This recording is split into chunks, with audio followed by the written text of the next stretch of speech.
I like the rain, but man, is it making our life tough right now. Morning everyone, welcome back to another video. Just got another shot of rain. This cloud had a lot more rain further down south.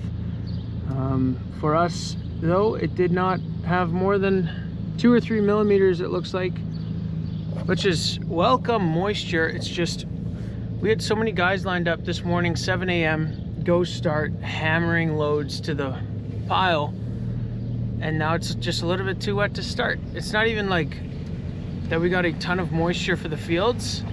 It's just too wet to start silaging because the yard is too muddy, and then you'll start mucking that pile and it's just not good. So perfect amount of rain to make you stop with putting down the least amount of moisture for your fields, which is a terrible amount of rain. Man, these peas are looking so much healthier after that half-inch shot of rain. They're really starting to gain some height finally. Oh, come on. Look at this canola, man. Oh, man. I can't believe that. That's a pretty clean canola field. Huh. That's almost like a carpet. What has it been, 2 days or 3 days since that half-inch shot of rain that we got? And you can see it instantly in the fields. Here's another canola field. And that barley's looking dark and healthy over there too.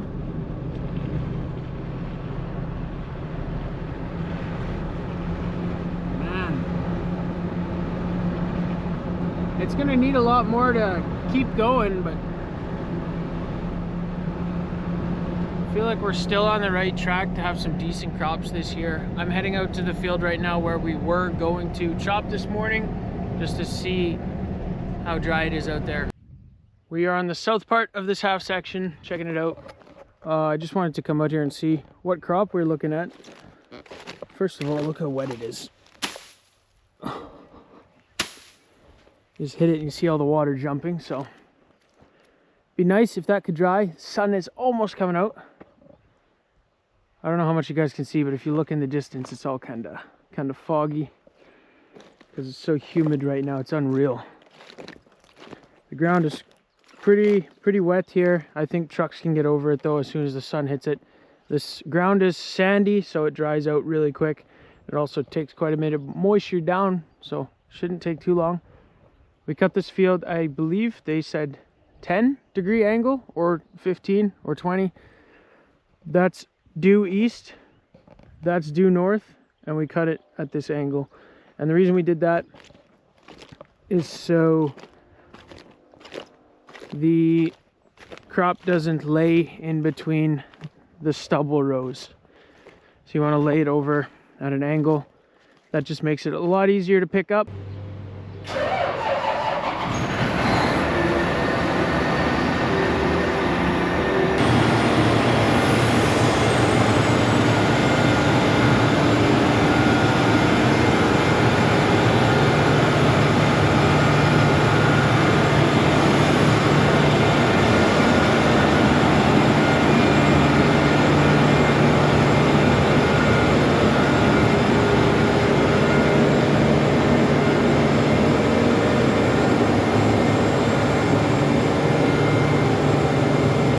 Plan is to start at 10, sun's shining, it's windy, you can see the ground is drying quickly, so don't want to wait too long to get out in the field.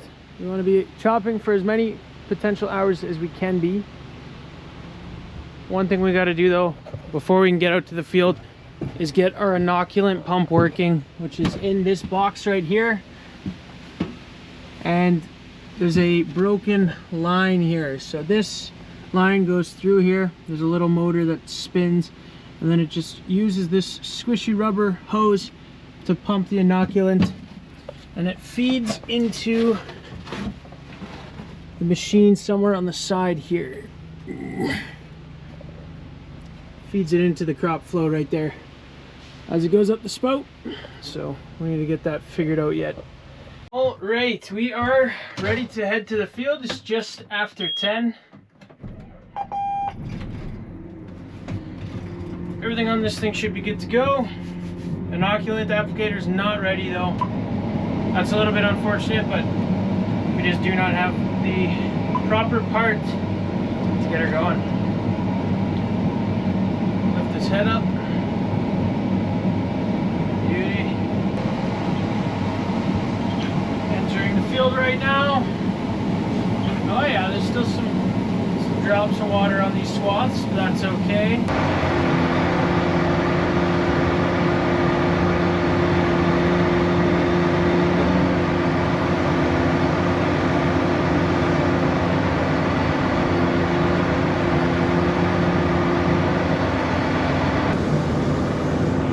Where are my trucks at, man?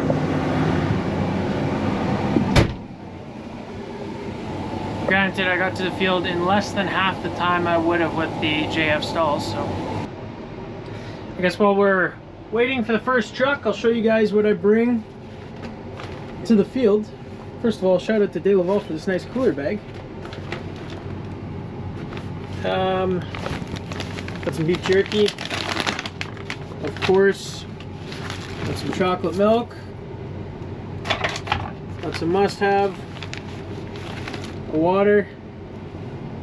We got some Red Bull. That's emergencies only. Some orange Fanta. And then we got some Dad's cookies.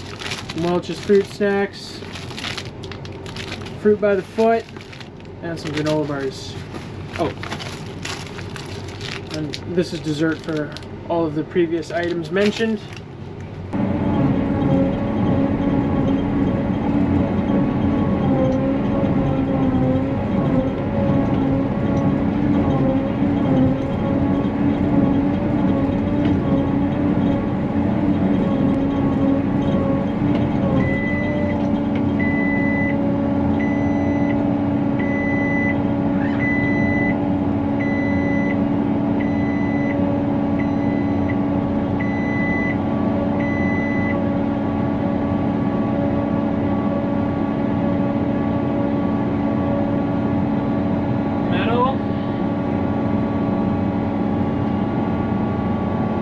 Metal, it said.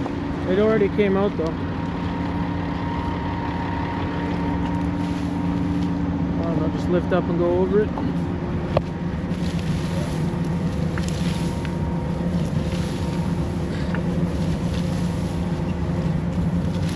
I don't like that thing. Yeah. I don't like it stopping. No, metal.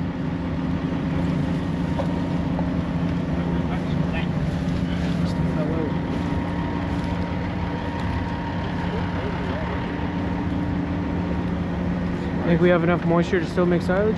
Oh yeah. Big Artex trailer.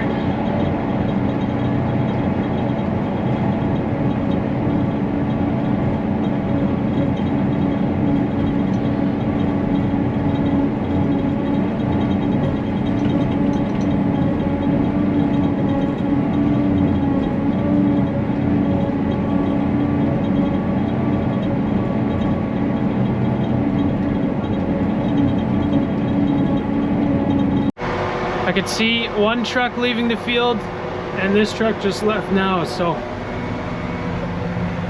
probably could use more trucks than just 4.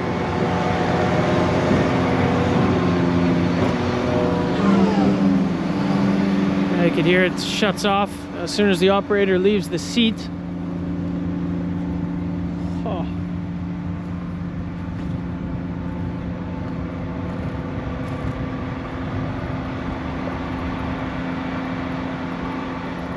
Crazy nice. Well, it's good to see. It looks like it's gonna go much wetter, probably not, so I think we timed it perfectly this morning.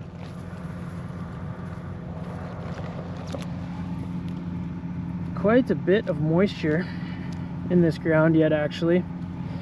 There is forecast the day after tomorrow for us to get 1 inch to 2 inches of rain. If we do get that, it's likely that we're going to come back here and reseed all of these chopped fall rye acres to barley. Put some light fertilizer on it, and then we can get some more forage, double crop the land, just because this stuff came off so early because it was dry. But if there's moisture in the ground right now as is, let alone if we get another 2 inches of rain, we could take advantage of that moisture still where this crop was unable to. So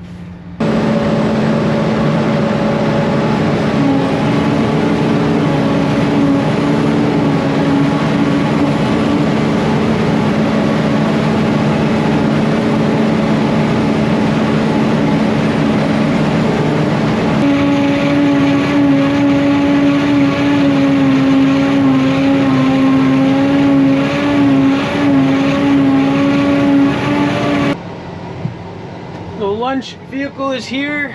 That is my mom. She brings us lunch every day out in the field and sandwiches for dinner. I just gotta let the turbos cool down. The truck is just filled, so this thing was in working mode and it was working pretty good. So you always gotta let a big diesel engine cool down at idle for 2 to 3 minutes before you shut it off, just to preserve the life of those turbos. Hey, what's for lunch? Chicken wraps. Chicken wraps? Nice.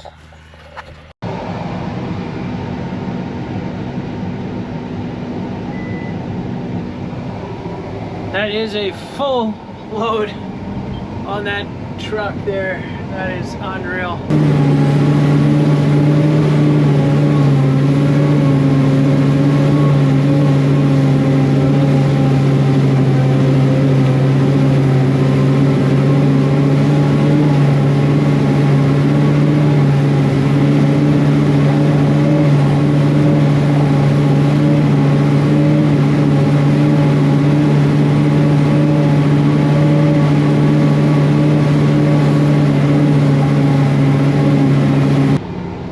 Seems to be picking up a little bit. Those tandems I can fill within 3 minutes sometimes when that swath is really good. This thing is starting to make a little more sense to me. I can push it a little more to the limit. So there's an engine load indicator right here. That's your engine speed, RPM, and then this is your engine load. It says kilowatts there, but it doesn't matter because this is operating kind of as a percentage. So right up here is, I believe, 80 to 90% engine load, and that's where you want to keep it as often as possible. When the engine load is in there, it is, the RPMs are sitting around 1800 to 2000, and that's what the manual says is your most efficient way to chop. If you're chopping and you're always at 2100 RPM, you can push it a little harder and you will have more efficiency. If it's constantly fluctuating between like 1900 and 2100, like, it's not going to be as efficient as if you were just constantly set at 1850 or 1900 RPM. So that's what I'm trying to keep an eye on right now, keep it pushed. Looks like we're staying away from the rain today. I mean, it'd still be good for the other crops to get rain, but we just want to get this done. Some pretty big storms over there with a good amount of hail in them apparently over there in the distance, but they are moving slightly northward, so they'll kind of drift away from us unless something gets going over there, and it'll drift up towards us. But for now we are looking good.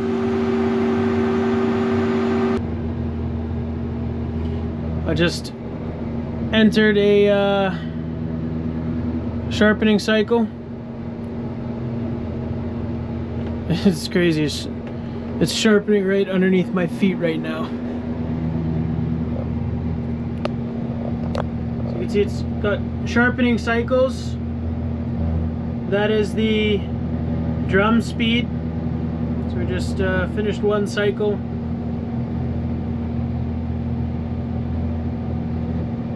That was the last sharpening cycle, and now apparently there is finishing back and forth, so it'll sharpen some. I imagine those are the more aggressive. It presses the grindstone harder against those knives, and then it'll do 7 light passes to smoothen it up. Oh, sorry. Close the door here. Sharpening door now closed. I imagine that's something I do not need to forget to do unless I want to do a bunch of digging with my hands, crop that isn't where it's supposed to be. We're in a pretty smooth part of swath here. It's thick, it's heavy, and this chopper is just eating it. I can't believe it. We're almost going 10 kilometers an hour. So this chopper is, you know, to no surprise, it's at least 2 times as quick as our old setup. But I'd probably say 2.5 times as quick. And 3 times as quick is yet to be determined. I gotta see if I can actually push this thing that hard when I get used to it, but we're definitely a lot quicker than we used to be. And the amount that comes out of that spout, it's just mind-boggling. Unreal.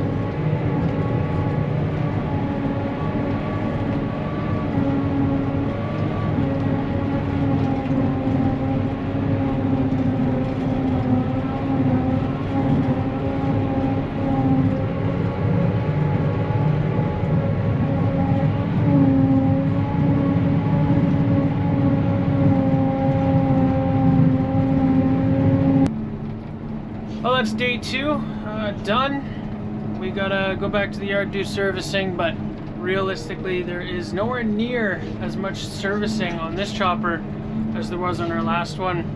It's got auto greasing, so the main grease circs on the main drives, the drum, the spout right behind me here, all the main bearings, they all get automatically greased every 15 to 30 minutes, which is so epic. It's also got auto sharpening, which we saw earlier today. I just have to click a button when I get back to the yard, and within a couple minutes that's done as well. There is, however, a couple of grease circs that got to be done manually, so we'll have to go and do those. Probably clean off the chopper a little bit with the air gun.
Got it all serviced, should be ready to go for tomorrow. Did another sharpening. The cycle counter on the grindstone, when we got it, had 333 cycles. And I was like, wow, that's a lot of times you can sharpen your knives, 333 times. But it's cycles, so every time you sharpen your knife, you can select how many sharpening cycles, so that's how many times it moves across the knives. So every cycle is minimum 5, you can do up to 10, I believe. And that's the number that comes off of your cycles remaining count. So you do not have as many sharpenings as it looks like initially when you don't know what you're looking at, but that's fine. It seems to work good. We used about 60% of a fuel tank today, which is nuts because we started at 10 and we didn't run all day long. There was a lot of sitting still in the field. Probably a third of the time we were just sitting still. So I think if you put a full 12-hour day on this thing, working it the whole time, it's gonna chug all of those liters of fuel, all 1,100 of them. It's nuts. This thing is, it's a savage pig on fuel. Unreal. Makes sense. So anyway, we'll stand here for probably 15 minutes and then we'll be good to go. That is a good looking pile so far, nice and round. Yep. That's looking awesome. We got a bit of a pile going there. That's gonna be it for today's video. Went a heck of a lot better than day one. If we go tomorrow, if we can just start at 7 a.m. and go the whole day problem free, we would put up so much silage, and even more if we weren't waiting on trucks. But just going the full day without issues will be a good start. So anyway, that is it for today's video, guys. I hope you enjoyed. If you did, be sure to hit those like and subscribe buttons down below. It really helps the YouTube channel grow, and I hope to see you guys in the next video. Thank you so much for watching.